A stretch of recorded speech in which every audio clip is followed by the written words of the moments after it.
ঢাকার ৯ আসনে নির্বাচনী প্রচার প্রচারণার খবর জানবো। ত্রিমোহনী থেকে যুক্ত হচ্ছে সহকর্মী সাদ বিন শফিক।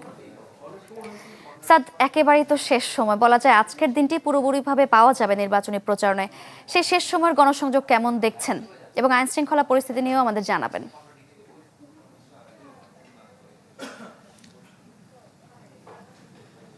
শারিকা, আপনি ঠিকই বলেছেন। আজকের দিনটাই মূলত আছে প্রচারণার জন্য। যে দীর্ঘ প্রতীক্ষার পর ভোটাররা, প্রার্থীরা অপেক্ষা করছিলেন, সেই নির্বাচনের প্রচার প্রচারণা কিন্তু আগামীকাল সকাল 7:30 শেষ হচ্ছে। সেই অর্থে আজকে কিন্তু শেষ দিন এবং প্রার্থীরাও চেষ্টা করছেন যত বেশি সংখ্যক ভোটারদের কাছে পৌঁছানো যায়।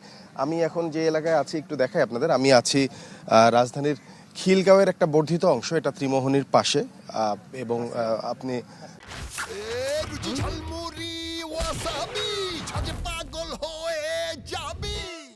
নাসিরাবাদ বলে জায়গাটার নাম। এবং আপনি জানেন যে ঢাকা ৯ আসন এই খিলগাঁও সহ তার আশপাশের এলাকা, এবং এখানে যেসব প্রার্থী প্রতিদ্বন্দ্বিতা করছেন, বিএনপির প্রার্থী আছেন হাবিবুর রশিদ, এছাড়া স্বতন্ত্র প্রার্থী তাসনিম যারা আছেন। মূলত এই মুহূর্তে এখানে স্বতন্ত্র প্রার্থী যিনি তাসনিম যারা ফুটবল প্রতীকে নির্বাচন করছেন, তিনি প্রচার প্রচারণা চালাচ্ছেন।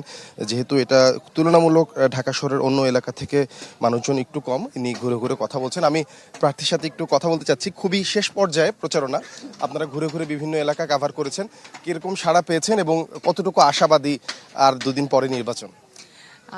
সাড়া খুবই ভালো সাড়া। একদম যেখানেই যাচ্ছি সেখানেই অনেক মানুষ ভালোবাসা দিচ্ছেন, শুভকামনা জানাচ্ছেন। আজকে আমরা একটু মানে খুবই প্রত্যন্ত একটা জায়গা, যদিও এটা সিটি কর্পোরেশন আন্ডারে হোল্ডিং ট্যাক্স দিচ্ছেন, কিন্তু এখানে পানীয় মানুষ কিনে খান, তারপরে কোনো বর্জ্য ব্যবস্থাপনা নাই। খুবই পিছিয়ে পড়া একটা জায়গা, পিছিয়ে রাখা হয়েছে, পিছিয়ে পড়া না। তো এই জায়গাগুলোতে যাতে ন্যায্য হয় সেই জন্য আমাদের লড়াই থাকবে।